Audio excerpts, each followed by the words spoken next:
ഈ വീഡിയോയിൽ പെഹൽഗാമിൽ നടന്ന വിഷയത്തിൽ രണ്ടാമത്തെ വീഡിയോ ആണ് നമ്മളിപ്പോൾ ഇതിനകത്ത് അപ്ഡേറ്റ് ചെയ്യുന്നത്. അപ്പോൾ ഇതിൽ ചില ഇമ്പോർട്ടൻ്റ് ആയിട്ടുള്ള വിഷയങ്ങൾ പറയേണ്ടതുണ്ട്. മെയിൻ സ്ട്രീം മീഡിയയിൽ ഒരുപാട് ആൾക്കാർ, അതായത് മലയാളികളായിട്ടുള്ള ആൾക്കാർ പോലും അവിടെ ഉണ്ടായിരുന്ന ഡയറക്റ്റായിട്ട് ഇത് ഫേസ് ചെയ്ത ആൾക്കാർ ഇപ്പം മീഡിയാസിലൊക്കെ ഇൻ്റർവ്യൂസ് ഒക്കെ കൊടുത്തു തുടങ്ങിയിട്ടുണ്ട്. നമ്മൾ ആദ്യമേ ഇതിനകത്ത് മനസ്സിലാക്കേണ്ടത്, ഈ കശ്മീരിൽ ഈ ഒരു ആക്രമണം നടത്തിയ ആൾക്കാരുടെ ഉദ്ദേശം എന്ന് പറഞ്ഞാൽ ഇന്ത്യക്കുള്ളിൽ മതപരമായിട്ടുള്ള ഒരു കലാപം സൃഷ്ടിക്കുക എന്നുള്ളതാണ് അവരുടെ പ്രാഥമികമായിട്ടുള്ള ദൗത്യം. അതുകൊണ്ടാണ് അവർ ശരിക്കും ഈ ഒരു ഹമാസ് മോഡൽ അറ്റാക്ക് എന്നുള്ള നിലയിൽ അവർ മുന്നോട്ട് വന്നത്. ഈ ഹമാസ് മോഡൽ അറ്റാക്ക് എന്ന് ഉദ്ദേശിക്കുന്നത് ഈ അറ്റാക്കിന്റെ രീതി, ആ ഒരു പ്രിൻസിപ്പൾ ഫോളോ ചെയ്യുന്നത്. അപ്പൊ അതുമായിട്ട് ബന്ധപ്പെട്ട് കുറച്ച് വിവരങ്ങൾ അതിനകത്ത്, ഡീറ്റെയിൽ ആയിട്ടുള്ള വിവരങ്ങൾ ഡിഫൻസിന്റെ ഭാഗത്ത് നിന്ന് പുറത്തു വരുന്നുണ്ട്. ഇന്ത്യൻ ആർമിയുടെ ഭാഗത്ത് നിന്ന് ഡീറ്റെയിൽ ആയിട്ടുള്ള കാര്യങ്ങൾ പുറത്തു വരുന്നുണ്ട്. ഇതിനകത്ത് 4 വ്യക്തികളാണ് പാർട്ടിസിപ്പേറ്റ് ചെയ്തത്. ആ 4 പേരുടെയും ഫോട്ടോ വളരെ വ്യക്തമായിട്ട്, വളരെ ക്ലിയർ ആയിട്ട് തന്നെ പബ്ലിഷ് ചെയ്തിട്ടുണ്ട്. ഇതിനകത്ത് 4 പേരിൽ ഒരു 3 പേരുടെ പേരും വളരെ വ്യക്തമാണ്. ഒരുത്തന്റെ പേര് ആസിഫ്, മറ്റൊരുത്തന്റെ പേര് സുലൈമാൻ ഷാ, ഇനിയൊരുത്തന്റെ പേര് അബുധാല. ഇതാണ് 3 പേരുടെ പേര്. 4ാമത്തെ ആളുടെ പേര് പുറത്ത് വന്നിട്ടില്ല. മൂസ എങ്ങാണ്ടാണെന്ന് തോന്നുന്നു. കാരണം ഇവര് പല ഷോർട്ട് നെയിം വിളിച്ചിട്ടാണ് അവിടെ കോഡ് വേർഡായിട്ട് ഉപയോഗിച്ചുകൊണ്ട് ഇവർ ഈ പ്രവൃത്തി നടത്തിയത്. അപ്പൊ അത് ശരിക്കും ഒരു കോഡ് വേർഡ് ആണോ ഇല്ലെങ്കിൽ അവരുടെ പേര് തന്നെയാണോ വിളിച്ചതെന്നുള്ളതിനെ ഇതുവരെ സ്ഥിരീകരിക്കാൻ പറ്റിയിട്ടില്ല. പിന്നെ അറ്റ്ലീസ്റ്റ് ഈ ഒരു ഫോട്ടോ കിട്ടിയ സ്ഥിതിക്ക് ഐഡന്റിഫൈ ചെയ്യാൻ പറ്റുന്നുണ്ട് ഇന്ന വ്യക്തികളാണെന്നുള്ളത്. അപ്പൊ എന്തായാലും ടാർഗറ്റ് വളരെ സെറ്റ് ചെയ്യാൻ വളരെ എളുപ്പമാണ്. ഇത് പെട്ടെന്ന് തന്നെ ഒരു ഡെവലപ്മെന്റ് ഉണ്ടായി ഇന്ന വ്യക്തികളാണെന്നുള്ളത് വ്യക്തിപരമായിട്ട്. അപ്പൊ ഇത് ശരിക്കും ഒരു പബ്ലിക്കിന്റെ ഇടയിൽ ഇറങ്ങി വന്നത് തന്നെ അവര് ഹൈഡ് ചെയ്തുകൊണ്ടല്ല. ഹമാസ് മോഡൽ എന്ന് പറഞ്ഞാൽ അവർ മുഖം മറച്ചോണ്ടല്ല വന്നത്, മുഖം കാണിച്ചുകൊണ്ട് തന്നെയാണ് വന്നത്. അപ്പൊ അതുകൊണ്ട് ഐഡന്റിഫിക്കേഷൻ ആയാലും സ്കെച്ച് വരയ്ക്കലായാലും വളരെ എളുപ്പ പണിയായിരുന്നതാണ് പറയുന്നത്. അവരുടെ കയ്യിൽ വയർലെസ് സെറ്റുകൾ ഉണ്ടായിരുന്നു. ഇതെല്ലാം തന്നെ മെയ്ഡ് ഇൻ ചൈന പ്രോഡക്റ്റ് ആയിരുന്നു. അതാണ് നമ്മൾ ഇതിനകത്ത് മനസ്സിലാക്കി. അതിന്റെ അർത്ഥം ഇവർ ചൈനയിൽ നിന്നും വന്നു എന്നല്ല. പാകിസ്ഥാന്റെ ഉള്ളിൽ പാകിസ്ഥാൻ ആർമിക്കോ പാകിസ്ഥാനുമായിട്ട് ബന്ധപ്പെട്ട ആൾക്കാർക്കോ ചൈന ഈ ഒരു ഉപകരണം മാനുഫാക്ചറിങ് ചെയ്ത് കൊടുത്തതാവാം. ആ ഉപകരണമാണ് ഇവർ ഉപയോഗിച്ചിരിക്കുന്നത്. അല്ല, സാറ്റലൈറ്റ് കമ്മ്യൂണിക്കേഷൻ ആണ്. അതിലുപരിയായിട്ട് ഒരു മൊബൈൽ ഫോൺ ഉണ്ടായിരുന്നു അവരുടെ കയ്യിൽ. അവര് ടെലിഫോൺ ത്രൂ അല്ല സംസാരിച്ചത്, അവർ മൊബൈൽ ആപ്പ് ത്രൂ ആണ് അവർ കമ്മ്യൂണിക്കേറ്റ് ചെയ്തത്. പിന്നെ ഇവർ കമ്മ്യൂണിക്കേറ്റ് ചെയ്ത സ്ഥലങ്ങൾ എന്ന് പറഞ്ഞാൽ മുസഫറാബാദ് അറിയാലോ, മുസഫറാബാദ് POK-യിലാണ്, പാക് ഒക്കുപൈഡ് കശ്മീരിൽ. പിന്നെ കറാച്ചി. ഇത് ശരിക്കും പറഞ്ഞാൽ ഇവരെ ഒരു ഡൈവേർട്ടഡ് കണക്ഷൻ മെത്തേഡിലാണ് ഇവർ സംസാരിച്ചിരിക്കുന്നത്. അതായത് റിലേ ടെക്നിക് എന്ന് പറയും. ഈ റിലേ ടെക്നിക് എന്ന് പറഞ്ഞു കഴിഞ്ഞാൽ ഒരാൾ ഒരു സ്ഥലത്ത് നിന്ന് വിളിച്ചൊരു കാര്യം പറയുക, പിന്നെ അയാൾ ടോട്ടലി ആ കോൾ ഡിസ്കണക്ട് ചെയ്തിട്ട് അയാൾ ഫ്രഷ് ആയിട്ട് വേറൊരു കോൾ ചെയ്ത് എവിടെയാണോ ഈ മെസ്സേജ് എത്തിക്കേണ്ടത് അവിടെ എത്തിക്കുക. ഇപ്പൊ ഇത് റിലേ ടെക്നിക്ക് മൂലം എത്ര വേണമെങ്കിലും ഇങ്ങനെ കമ്മ്യൂണിക്കേറ്റ് ചെയ്യാൻ പറ്റും. ചിലപ്പോൾ 5-6 പോയിന്റുകൾ ഉണ്ടാവും ഇതേപോലെ. ആ ഒരു ഇൻസിഡന്റ് നടന്നുകൊണ്ടിരിക്കുന്ന സമയത്ത്, അതായത് ആ ഒരു ആക്ട് നടന്നുകൊണ്ടിരിക്കുന്ന സമയത്ത് ആ ആക്ടിനെ തടയാൻ വേണ്ടിയിട്ട് പെട്ടെന്ന് ഇവരെ ട്രേസ് ചെയ്യാൻ കഴിയില്ല. അതാണ് ഇതിലുള്ള ഒരു യുക്തി. ഇവർ ബോഡി ക്യാം ഉപയോഗിച്ചിട്ടുണ്ട്, അതായത് ബോഡിയിൽ ക്യാമറ വെച്ചിട്ടുണ്ട്. അപ്പൊ ഇത് ആരെങ്കിലും ലൈവായിട്ട് ഈ വിഷ്വൽസ് റിമോട്ട്ലി ഇരുന്ന് കാണുന്നുണ്ടോ എന്നുള്ള ഡൗട്ടും കൂടി ഉണ്ട്. ഇതുവരെ ലൈവ് സ്ട്രീം പോയതായിട്ട് ഇതുവരെ നമുക്ക് അറിയൊന്നുമില്ല. വീഡിയോ ആയിട്ട് റെക്കോർഡ് ചെയ്യുന്നു എന്നുണ്ടെങ്കിൽ ഇവിടെയാണ് ഹമാസിന്റെ തന്ത്രം നമ്മൾ നോക്കേണ്ടത്. നമ്മൾ ഹമാസ് മോഡൽ ഉദ്ദേശിക്കേണ്ടത്. കാരണം ഈ വീഡിയോ റെക്കോർഡ് ചെയ്ത് പബ്ലിഷ് ചെയ്യാന്നുള്ളത്, ഈ വീഡിയോ റെക്കോർഡ് ചെയ്ത് പബ്ലിഷ് ചെയ്യാന്ന് പറയുമ്പോഴത്തേക്കും, അതായത് ഈ ഒരു കശ്മീരിൽ നടന്ന പ്രവൃത്തിയിൽ ഇന്ത്യ ഒട്ടാകെ വികാരഭരിതമായി നിൽക്കുന്ന ഒരു അവസ്ഥയാണ് ഇപ്പൊ നമുക്ക് കാണാൻ കഴിയുന്നത്. ഞാൻ പലപ്പോഴും പറഞ്ഞിട്ടുണ്ട് ഈ ഒരു പാകിസ്ഥാനുമായിട്ടുള്ള ക്രിക്കറ്റ് മാച്ച് ഒഴിവാക്കണം എന്നുള്ളത്. കാരണം ഒഴിവാക്കണമെന്നേ, ക്രിക്കറ്റ് കളിക്കാൻ നമുക്ക് വേറെ നാട്ടുകാരില്ലേ. എന്തിനാണ് യുവമാരോട് പോയി ക്രിക്കറ്റ് കളിക്കുന്നത്? ഇവരെന്ന് പറഞ്ഞാൽ ക്രിക്കറ്റ് കളിക്കാനും വോളിബോൾ കളിക്കാനും ഫുട്ബോൾ കളിക്കാനും പറ്റുന്ന ആൾക്കാരല്ല. ഇവർ വേറൊരു സൊസൈറ്റിയാണ്. ഇവരൊരു പ്രത്യേക തലത്തിലുള്ള ആൾക്കാരാണ്. അതുകൊണ്ട് ഇവരുമായിട്ട് ഈ ഒരു ക്രിക്കറ്റ് കളി, ശരിയാണ് ICC ആണ് കണ്ടക്ട് ചെയ്യുന്നത്, ഇതൊന്നും നമ്മളെ ബാധിക്കുന്ന വിഷയങ്ങളല്ല. ഇസ്രായേൽ പാലസ്തീനുമായിട്ട് ഇപ്പൊ ഫുട്ബോൾ മാച്ച് കളിക്കാൻ പോകുന്ന നമുക്ക് നമ്മളുടെ എതിരാളി ആരാണെന്നുള്ളത് കൃത്യമായിട്ടുള്ള ഒരു ബോധ്യം വേണം. ആ തിരിച്ചറിവില്ലാണ്ട് ഇവിടെ അകത്ത് കിടന്നുകൊണ്ട്, ഈ ഉള്ളിൽ കിടന്നുകൊണ്ട് ആൾക്കാർ ഭയങ്കര പോരടിയാണ്. ഇവിടെ ഇന്ത്യക്കുള്ളിലല്ല നമ്മളുടെ എതിരാളി ഉള്ളത്. നമ്മളുടെ എതിരാളി ഉള്ളത് ഇന്ത്യക്ക് പുറത്താണ്. അവൻ വരുമ്പോഴേ നമുക്ക് അറിയുള്ളൂ. ഇപ്പൊ ഇത് തന്നെ നിങ്ങൾ നോക്കൂ. അവർ വന്ന ആൾക്കാർ മൊത്തം ചോദിച്ചത് ഒറ്റൊരു വാക്കാണ്. അവർ ചോദിച്ചതെല്ലാം കലിമ. ഈ കലിമ പറയാൻ പറയുക. കലിമ പറഞ്ഞില്ല എന്നുണ്ടെങ്കിൽ അപ്പോഴേ തീർക്കുക. ഇതാണ് സംഭവിച്ചുകൊണ്ടിരിക്കുന്നത്. ഈ കലിമ പറയുന്ന ആള് നാളെ കേരളത്തിൽ വരില്ല എന്ന് ഉറപ്പൊന്നും പറയാൻ പറ്റില്ല. ഇപ്പൊ തന്നെ ഈ ബംഗാളിൽ നിന്ന് വന്ന് കിടക്കുന്ന എത്ര എണ്ണം ഇതേ പ്രവൃത്തി ചെയ്യുന്ന ആൾക്കാരാണെന്ന് ആർക്കറിയാം. അപ്പൊ അതുകൊണ്ട് നമ്മൾ ഇതിൽ വളരെ ഉഷാറായിട്ടിരിക്കേണ്ട സമയമാണ്. പൊതുവെ ഇന്ത്യൻ മുസ്ലിംസ്, കേരളത്തിൽ താമസിക്കുന്ന മുസ്ലിംസിനും ഇന്ത്യയിലുള്ള മുസ്ലിംസിനും തന്നെ വ്യത്യാസമുണ്ട്. അതിലുപരിയായിട്ട് ഇന്ത്യക്ക് പുറത്തുള്ള മുസ്ലിംസിന് അതിനേക്കാളും വ്യത്യാസമുണ്ട്. നമ്മൾ കേരളത്തിൽ താമസിക്കുന്ന മുസ്ലിംസ് ആണെന്ന് വെച്ചോ, അവർക്ക് അവരുടെ തൊട്ടടുത്ത വീട് ഒരുപക്ഷെ ഒരു ഹൈന്ദവന്റെ ആവാം, അവരുടെ ഇപ്പുറത്തെ വലത്തെ സൈഡിലുള്ള വീട് ചിലപ്പോൾ ഒരുപക്ഷെ ഒരു ക്രിസ്ത്യാനിയുടെ ആവാം. പക്ഷെ പാകിസ്ഥാനെ സംബന്ധിച്ചിടത്തോളം അങ്ങനെയല്ല. പാകിസ്ഥാനെ സംബന്ധിച്ചിടത്തോളം അവന്റെ തൊട്ടടുത്ത് കിടക്കുന്നത് എല്ലാം തന്നെ കിലോമീറ്റർ കിലോമീറ്ററിന് അവർക്ക് വേറെ ഒരു മതമോ ഒരു റിലീജിയനോ വേറെ ഒരു തരത്തിലുള്ള ഇതര ആൾക്കാരോ അവന്റെ കമ്മ്യൂണിറ്റിയിൽ തന്നെ ഇല്ല എന്നുള്ളതാണ്. അപ്പൊ അവന് അത് തന്നെയാണ് ഏറ്റവും ഇമ്പോർട്ടന്റ് ആയിട്ടുള്ള വിഷയം. ഇതുപോലെ നമ്മുടെ നാട്ടിനെ പോലെ ഒരു മൾട്ടി കൾച്ചറലിസമോ അല്ലെങ്കിൽ ഇതേപോലെ പലതരത്തിലുള്ള ആൾക്കാരെയോ, ഇപ്പൊ പാകിസ്ഥാനിലുള്ള മുസ്ലിം, അവനറിയാമോ ഒരു ഹിന്ദു മാരേജ് എങ്ങനെയാണ് നടക്കുന്നത്, ഒരു ക്രിസ്ത്യൻ മാരേജ് എങ്ങനെയാണ് നടക്കുന്നുണ്ടെങ്കിൽ അവൻ TV-യിലൊക്കെ കണ്ടിട്ടുണ്ടാവും. അവൻ നേരിട്ട് പങ്കെടുത്തിട്ടുണ്ടാവും? ഒരിക്കലും ഇല്ല. ഇതൊക്കെയാണ് പറയുന്നത്. അപ്പൊ ഇതുപോലത്തെ ചില കാര്യങ്ങൾ, ചില വ്യത്യാസങ്ങളൊക്കെ ഉണ്ട്. ഇതൊക്കെ നമ്മൾ മനസ്സിലാക്കണം എന്നുണ്ടെങ്കിൽ അത് നമ്മൾ ആ രീതിയിൽ ചിന്തിച്ചാൽ മാത്രമേ മനസ്സിലാക്കാൻ പറ്റുള്ളൂ. എനിവേ, അത് അവിടെ ഇരിക്കട്ടെ. അതുകൊണ്ട് തീവ്രവാദം എന്ന് പറയുന്നത് അവനെ സംബന്ധിച്ചിടത്തോളം അവന്റെ അൾട്ടിമേറ്റ് ആണ്. ആ അൾട്ടിമേറ്റ് ആണ് ഇവിടെ നടപ്പിലാക്കിയത്. മെയിൻ സ്ട്രീം മീഡിയയിൽ ഇതിന് ഡയറക്റ്റ് ആയിട്ടുള്ള എക്സ്പ്ലനേഷൻസും കാര്യങ്ങളൊക്കെ ഇപ്പൊ തന്നെ വന്നു തുടങ്ങിയിട്ടുണ്ട്. അതിക്രൂരമായിട്ടുള്ള പ്രവൃത്തിയാണ് കാണിച്ചുകൊണ്ടിരുന്നത്. എറണാകുളത്ത് നിന്ന് പോയ ആ ഒരു വ്യക്തി കൊല്ലപ്പെട്ട രംഗം അവരുടെ മകൾ മെയിൻ സ്ട്രീം മീഡിയയിൽ എക്സ്പ്ലെയിൻ ചെയ്യുന്നുണ്ട്. അതുപോലെ തന്നെ മഹാരാഷ്ട്രയിലുള്ള ഒരു ലേഡി അശ്വരി ജഗ്ദാലെ എന്നാണ് അവരുടെ പേര്, അശ്വരി ജഗ്ദാലെ. ഈ അശ്വരി ജഗ്ദാലെ അവർക്ക് 26 വയസ്സാണ്. അവരുടെ ഫാദർ ഇവരുടെ കൺമുന്നിൽ വെച്ചിട്ടാണ്. അവരുടെ ഫാദർ നിൽക്കുമ്പോഴത്തേക്കും ഇവന്മാരെ ഇത് ചോദിക്കുകയാണ്, ഈ ഒരു കലിമ ചൊല്ലാൻ പറയാണ്. ഈ കലിമ ചൊല്ലാൻ പറയുമ്പോഴത്തേക്കും പുള്ളി അറിയത്തില്ല എന്നാണ് പറയുന്നത്. അറിയത്തില്ല എന്ന് പറയുമ്പോഴത്തേക്കും ഒരു 5 സെക്കൻഡ് വെയിറ്റ് ചെയ്തിട്ട് 5 സെക്കൻഡ് ഒരു ചാൻസ് കൂടെ കൊടുത്തു, എന്താണ് അറിയാമോ എന്നുള്ളത്. കലിമ പറയാൻ അറിയുന്നില്ല എന്നുണ്ടെങ്കിൽ ഉടനെ അവന് കലി കയറിയിട്ട് അവൻ ഉടനെ നെറ്റിയിൽ ഒരെണ്ണം, പിന്നെ ചെവിയിൽ ഒരെണ്ണം, തലയുടെ ബാക്ക് സൈഡിൽ നിന്ന് ഒരെണ്ണം. ഇപ്പൊ ഇവൻ കാണിച്ചു കൂട്ടിയ ഒരു പ്രവൃത്തി ഇല്ലേ, ഈ പ്രവൃത്തി ചെയ്ത ആളും ഇവനുമായിട്ട് എന്തെങ്കിലും ഒരു മുൻപരിചയമുണ്ടോ? ഒരിക്കലും ഇല്ല. അപ്പൊ ഇത് ഇവൻ ഈ രീതിയിൽ ചെയ്യുന്നുണ്ടെങ്കിൽ അവന്റെ മൈൻഡ് സെറ്റ് എന്താണെന്നുള്ളതാണ് മനസ്സിലാക്കേണ്ടത്. അപ്പൊ ഈ രീതിയിൽ വിഷം പകർന്ന രീതിയിലുള്ള സാധനങ്ങൾ ഇതിനകത്ത് ഉണ്ടെന്നുള്ളതാണ് നമ്മൾ പണ്ടോട്ടേ പറഞ്ഞുകൊണ്ടിരിക്കുന്നത്. ഇത് ഒരു തവണ ആരെങ്കിലും ഇരുന്നൊന്ന് വായിച്ചാൽ മതി, കൃത്യമായിട്ട് മനസ്സിലാവും കാര്യങ്ങൾ. ഇത് പഠിക്കാത്തത് കൊണ്ടാണ്, ഈ പഠിക്കാത്ത ആൾക്കാർ കിടന്നാണ് ഈ സോഷ്യൽ മീഡിയയിൽ കിടന്ന് ഇങ്ങനെ വരവുന്നത്. ഇത് വൃത്തിയായിട്ട് പഠിച്ച ഒരുത്തം പോലെ അതിൽ നിൽക്കൂല. അതുകൊണ്ടാണ് ഈ എക്സ് മുസ്ലിംസ് പോലത്തെ ആൾക്കാരൊക്കെ ഉണ്ടാകുന്നത്. കാരണം അവർ വൃത്തിയായിട്ട് പഠിക്കുമ്പോൾ അവർക്ക് മനസ്സിലാവും. കാരണം വിദ്യാഭ്യാസം കൊണ്ട് നേടിയ അറിവും ഈ സാധനവും തമ്മിൽ ഒരിക്കലും പൊരുത്തപ്പെടാൻ പറ്റില്ല എന്നുള്ളതാണ്. ആ പൊരുത്തപ്പെടാൻ പറ്റാത്തതിന്റെ ബുദ്ധിമുട്ടും പ്രയാസവും കൊണ്ടാണ് എക്സ് മുസ്ലിം പോലത്തെ ആൾക്കാർ, കുറച്ച് ധൈര്യമുള്ള ആൾക്കാർ എക്സ് മുസ്ലിം ആയിട്ട് പുറത്തു വരുന്നത്. ധൈര്യമില്ലാതെ ഒരു ഗതിയും പരഗതിയും ഇല്ലാണ്ട് വീടിനെ ആശ്രയിച്ച് ജീവിക്കുന്ന ആൾക്കാർ ആ വീടിന്റെ ചട്ടക്കൂടിനുള്ളിൽ തന്നെ ഒതുങ്ങി ഈ മൂത്ത ആൾക്കാർ, ആ വയസ്സായ ആൾക്കാർ പറയുന്നതും കേട്ട് ഇങ്ങനെ ജീവിക്കും. അതാണ് നടക്കുന്നത്. ഇതിനകത്ത് ഈ വയസ്സായ ആൾക്കാർ പറയുന്നത് കേൾക്കരുതെന്നല്ല പറയുന്നത്, നല്ല കാര്യങ്ങൾ കേൾക്കുക. പക്ഷേ സ്വയമേ ഒരു കാര്യം നേരിട്ട് വിലയിരുത്താനുള്ള ഒരു ബുദ്ധി നിങ്ങൾക്ക് കിട്ടിക്കഴിഞ്ഞാൽ ഒറ്റ നോട്ടത്തിൽ മനസ്സിലാവുന്നുണ്ട് ഇത് പ്രശ്നമാണെന്ന്. എന്നാൽ പോലും അതിനെ താങ്ങി പിടിച്ച് അതിനെ എക്സ്പ്ലെയിൻ ചെയ്ത് അതിനെ വ്യാഖ്യാനിച്ച് അത് ഭയങ്കര നല്ലതാണ്, അത് ഇങ്ങനെയാണ്, അത് ഈ സാഹചര്യത്തിൽ പറഞ്ഞാണ്, ആ സാഹചര്യത്തിൽ പറഞ്ഞാണ് എന്നൊക്കെ പറഞ്ഞുകൊണ്ട് വരുന്നതിൽ എഡ്യൂക്കേറ്റഡ് ആയിട്ടുള്ള യുവതലമുറയും കൂടെ ഇപ്പൊ അതിന്റെ പുറകിൽ നിൽപ്പുണ്ട് എന്നുള്ളതാണ് എന്നെ ഒരുപാട് അതിശയിപ്പിക്കുന്ന കാര്യം.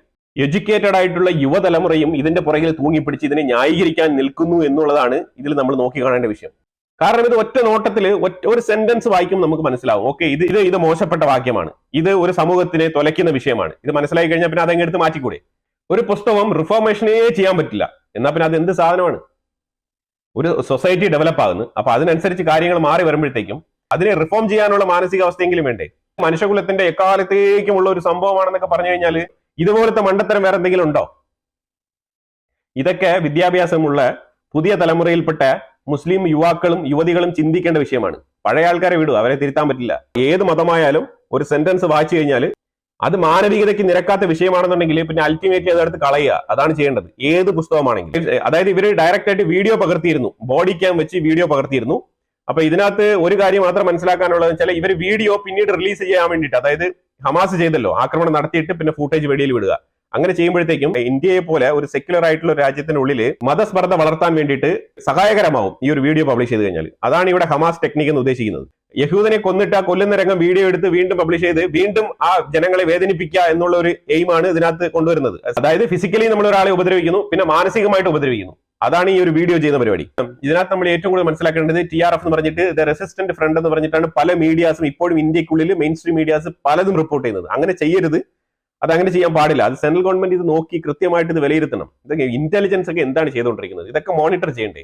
ഇതൊക്കെ മോണിറ്റർ ചെയ്ത് മനസ്സിലാക്കണം. ഈ ചെറിയ വിഷയമാണ്, എന്ത് പ്രൊപ്പഗണ്ടയാണ് മീഡിയയിലൂടെ പോകാൻ പോകുന്നത് എന്നുള്ളത് മനസ്സിലാക്കിക്കൊണ്ട് ഇതിനെങ്കിലും മുൻകൂട്ടി തടയണ്ടേ?